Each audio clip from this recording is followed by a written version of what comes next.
Let me begin with horseradish, a Yiddish saying that I first heard from the lips of Canadian journalist Malcolm Gladwell.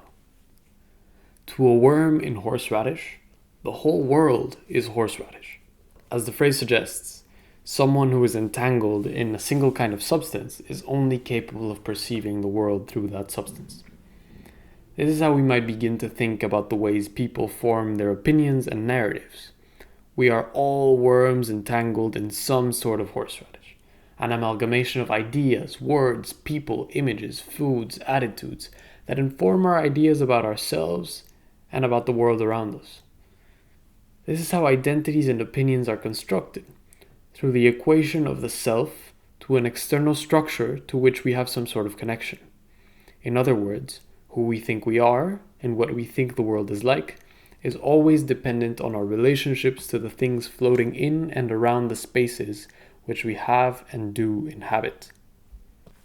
These are the fields in which we form our friendships and allegiances, our antagonisms and our memories. These are the liminal spaces from which we can pronounce, "This is who I am." Our imaginations, then, are what we believe could exist beyond our horseradish, informed by our oh, so familiar horseradish. Now before I move on, picture the mossy husk of a log lying on the forest floor.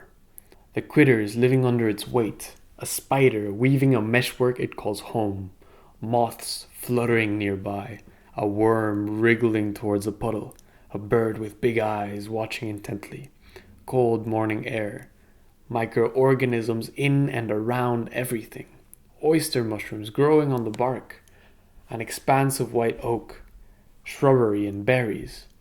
Picture the whole forest. How are all of these things connected? How can we organize them into a single entity? Where does a forest end and begin? Our language and education are structured in such a way that we could be tempted to describe every single one of these things as separate things. In fact, that's what we've been doing for thousands of years. We taxonomize the actually ineffable world around us into some sort of order which can be more easily understood. We create libraries, definitions, methodologies. We archive everything into little nooks, species, classes, identities. And here we run into trouble. Environmentalism has taught us that in order to understand a systemic issue, we must think of the system itself, not simply of individual actors and components to be added to a list, but of the relationships between them. And is this not the case with any complex gathering of living and non-living things? Archives are human attempts at organizing the world. They determine and maintain a static order, a logic which compartmentalizes, packages what they contain and describe. Archives are places of disambiguation. But how else can we think about the world? Assemblages are what anthropologist Anna Singh calls open-ended gatherings. They don't just gather lifeways, they make them. Assemblages are not human creations. They exist without our fetish for categorization. The forest we described earlier is not simply the sum total of the individual things that exist within it, but a living, changing system of indefinite organisms and objects, all constantly engaging in a complex series of relationships with each other. Assemblages are not static and deterministic, but ambiguous and indefinite. Human beings, likewise, are not archives. Human beings turn other things and themselves, all entangled in complex assemblages, into archives. Only when we conceive of beings as separate beings, of things in the world, of ourselves and other people as stable, insular, and individual, relegated to their borders, definitions, purposes, singular identities ready to be described, do we find archives. What I call archival identity is what happens when the self solidifies, is definite, when it can, with certainty, say, "This is who I am." And because of that, with the same confidence, it hypostatizes difference into order. You are not like me, it pronounces. The word identity originates from the Latin idem, meaning sameness. Sameness is the condition for the fragmentation of things into parts. It is the condition for belonging into categories. And the idea of a stable identity turns identification into property, To be X is to own a share of X. But in reality, we're all just worms living in horseradish, assemblages traversing through a multiplicity of perpetually entangled, assemblages. My thesis is about identity politics. It's about the ways we use language and categorization to reduce the complexity of reality, to fragment what we perceive into arbitrary categories that then become real, that we absorb as part of our identities, that we impose upon others. My thesis is about nationalism, xenophobia, individuality, and depression, but also about poetry. Poetry is that part of language that is most in tune with chaos, with indeterminacy.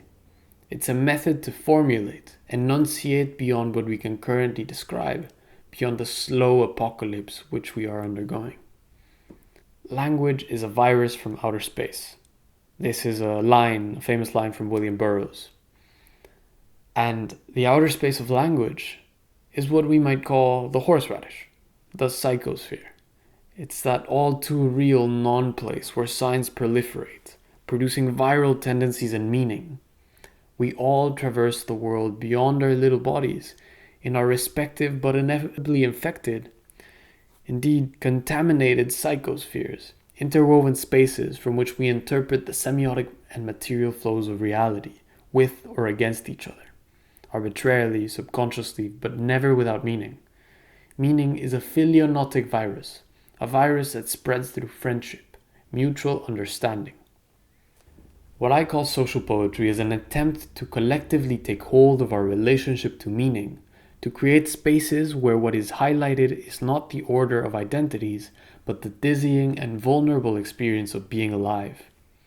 Social poetry means forming a collective symbiosis with the virus of meaning, with the assemblages we are and with the ones we inhabit. It means turning identity politics beyond its current archival and fragmentary mode and to approach it in a more systemic and entangled manner.